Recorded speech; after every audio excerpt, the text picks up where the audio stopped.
Coming up on this week's Weird News, we have stories about bigamy, the goings-on in Tesco this week, playing with Dodgems, and a new superhero, the grasshopper.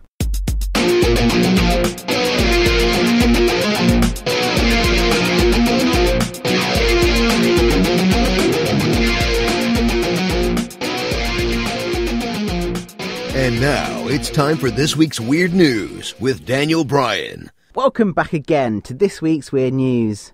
The world has done another 7 full revolutions, and yet more weird and wonderful news has been happening. Today, we have another 4 stories for you, as well as your comments from last week's show. The recording studio has had a facelift since we last spoke, or in reality, the shed has had a coat of paint. It was looking a little tired, and the weather has been taking its toll on it, so now it looks refreshed and protected from more of our glorious English weather. The year is getting on, and the lawnmower has been out in action again. Summer is definitely on the way. On last week's show, we introduced you to a new religion that a lot of you may have never heard about, called Pastorarianism, where the supporters believe in a god called the Flying Spaghetti Monster. Also on the show was the most enviable policing job in the world, a goldfish infestation in Colorado, and the woman filing for divorce from her husband on Facebook. If you missed any of these stories, listen back to our previous episodes on the website, on iTunes, and lots of other podcast feeds. If you're listening on the website and have an Android phone and think that you can't get podcasts to it, and that you need an iPhone or an iPod, don't worry, you can still get podcasts to your phone. Go to the Play Store and download an app called Player FM. In this app, you will find the show and you'll be able to subscribe to us. There are also other apps you can use and try. Let us know which ones you prefer, and we'll let everyone else know too. Comment on Facebook at facebook.com/thisweeksweirdnews or on Twitter @weeksweirdnews. This week, there have been many headlines around the world. The film trailer for the new Star Wars 7 has been released. A Chinese journalist has been sentenced to 7 years for leaking state secrets. And a young Australian woman has emerged as a hero on social media after standing up for a Muslim couple who were being subjected to racial abuse on a train in Sydney. These have been the major headlines of the week. But now it's time for the weird and wonderful news that you may have missed over the last week. Our stories today come from week 16, 2015, or as some may prefer, the 13th to the 19th of April. Story number 1. Here in the UK this week, Andrew Oakley has been in court for bigamy. Bigamy is classed as an act of entering into marriage with one person while still legally married to another. It all started when Andrew married his wife Michelle, and the two of them were living happy together. But it wasn't until 3 years later that Mr. Oakley entered into another marriage with his second wife, Philippa. But how does one man get away with seeing each of his wives without the other wondering where he was? I know if this were me, I'd never get away with it, and I would be questioned as to where I keep going. Well, Mr. Oakley came up with an elaborate lie that he'd been entered into a witness protection program, and as a result, had to go live in a safe house for his own protection, thus giving him a chance to go and spend time with his new wife. He claimed that it was a fraud case, and that as a result, he would have to be away from home for long periods of time. His first wife, Michelle, even gave birth to his child, during which time he was 5 hours late getting to the hospital, where he promptly cut the umbilical cord and then told his wife that he had to leave with the police. And with that, he was gone again. Andrew even lied to his own family and forged the divorce paperwork, or the degree absolute, to show to his parents to prove he was divorced from Michelle, so they would attend his second wedding. However, Andrew's web of lies began to unravel after 4 years, as a result of being tagged in a video on Facebook. Last year, the world was taken by a trend of ice bucket challenges. This was a charitable trend where an individual would film themselves pouring a bucket of ice-cold water over their head, and they would donate money to the Amphobic Lateral Sclerosis charity, or otherwise known as Lou Gehrig's disease. So Andrew was tagged in a video of an ice bucket challenge, which came with the caption, Uncle Andrew and Auntie Philippa. This, however, was seen by his first wife, Michelle, who informed the police. Andrew has been sentenced to jail for 8 months for bigamy, and it's also believed that his second wife Philippa has agreed to stay with him. What do you think to this? Is it outrageous that he thinks it's acceptable to do this to the women? Or do you think he's a right lad and you respect him for getting away with it for so long? Get in touch with your views. Following on from last week's episode 7, we've had a comment in from John Allen from Long Island City, New York, who claims to be a pastafarian himself. He says that he has been a pastafarian for the last 2 years, and goes around telling others about the religion, and that people are always amazed by what he has to tell them. He admits himself he has not tried to get his driving licence picture changed to have a picture of him with a colander on his head, as he thought it was maybe going a little too far, as he does not wear it normally. However, when his next renewal is due, he may be tempted. Well, John, if this goes through and gets accepted, send us a picture, and we'll share your success of getting your photo approved with the world on our social media account. But in the meantime, good luck to you and your religion, and I hope that brings you all the happiness you deserve. Story number 2. This next news item is dedicated to Tesco. That's right, the multinational grocery store that tops the 3rd largest retailer in the world. But what's weird about that? Well, this week we have 3 weird stories about the company that we think you'll enjoy.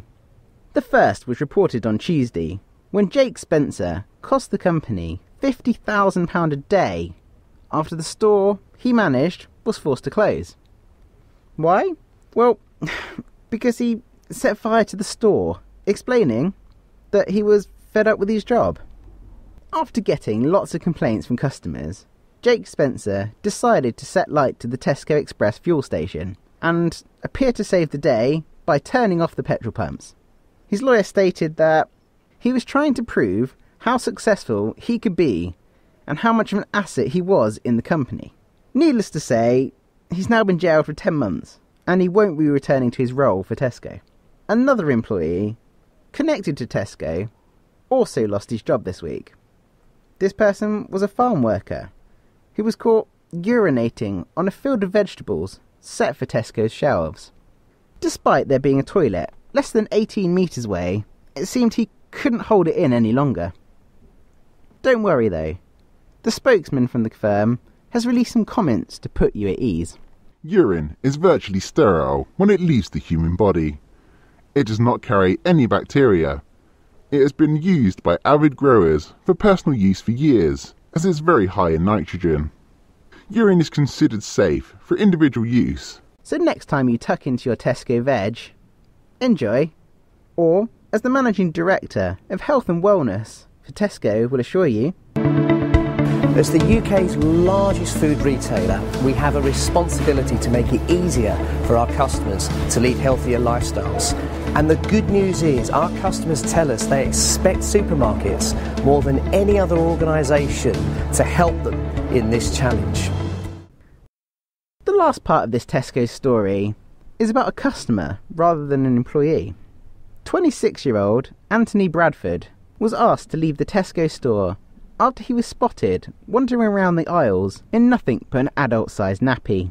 When asked why he felt the need to do his grocery shopping in a nappy, Anthony said, "I had that Saturday feeling.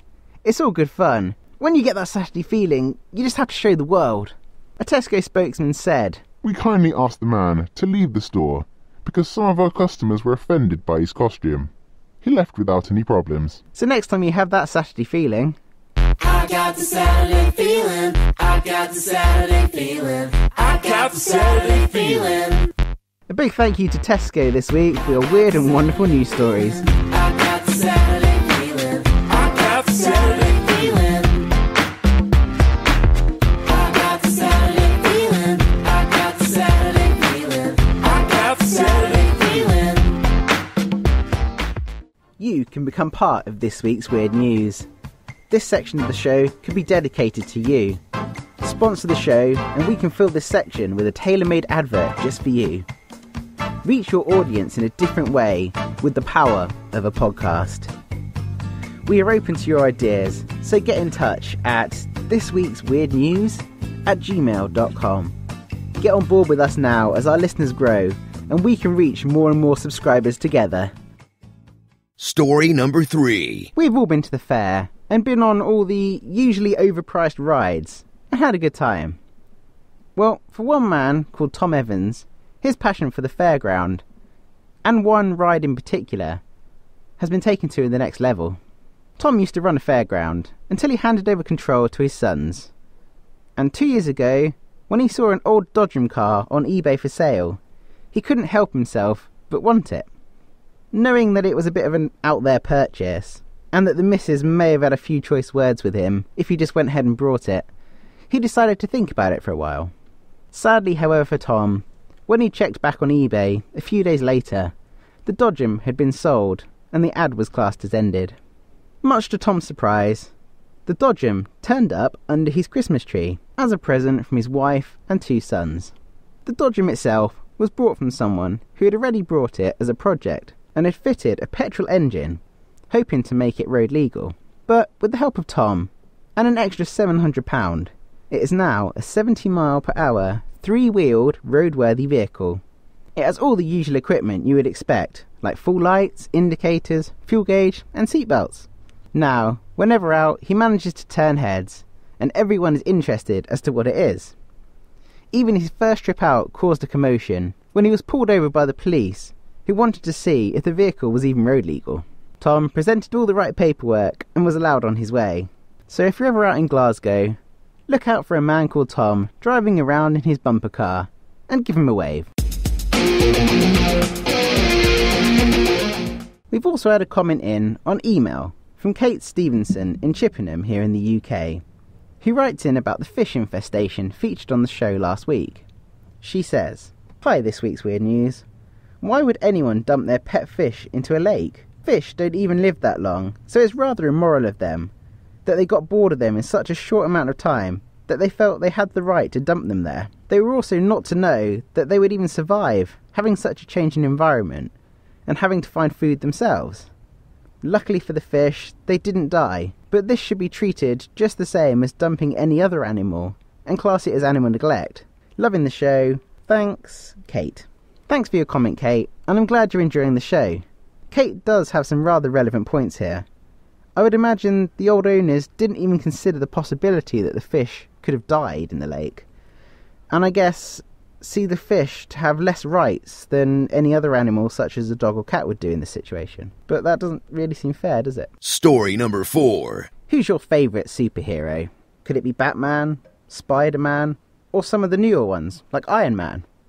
Or is it a grasshopper, known as Kamen Rider 1? No, I hadn't heard of that one either. Well, in Japan, one environmental artist called Priest Shinjiro Kamaji in the day makes structures out of aluminium cans. But after finishing his day job, is getting dressed up in a full grasshopper suit and going out fighting crime. He focuses on one crime in particular, and that's fighting against drink drivers. He is funded in his venture by a local Buddhist priest and has the backing from the local police. To do his work, however, he does not fly. Instead, he uses a cyclone motorcycle. Locals love seeing him out, and he's gained a lot of attention in Japan. But not only that, now around the world. He goes out highlighting the message to others about not drinking and driving. He's also catching suspected drink drivers and notifying the police of their actions. Locals are so impressed with his work, they believe that every city should have a Kamen Rider. So if you're popping out to the pub, stop and think about getting in your car before driving home, as you never know who's watching, and the grasshopper may be ready to fly down and to teach you a lesson. And with that story, we come to the end of this week's show. We hope you enjoyed this week's news stories enough to tell your friends and to get in contact with the show, like John and Kate did, with your views and comments. Send comments to thisweeksweirdnews@gmail.com or comment on our social media pages. Comment on Facebook at facebook.com/thisweeksweirdnews or on Twitter @weeksweirdnews. Or you can go to our website, where you'll find all these contact details and more about the show.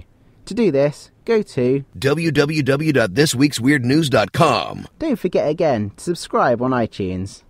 Thank you for listening, and we'll be back next week for more weird news to tickle your eardrums. Join us next time for more weird and wonderful news from around the world. Only on This Week.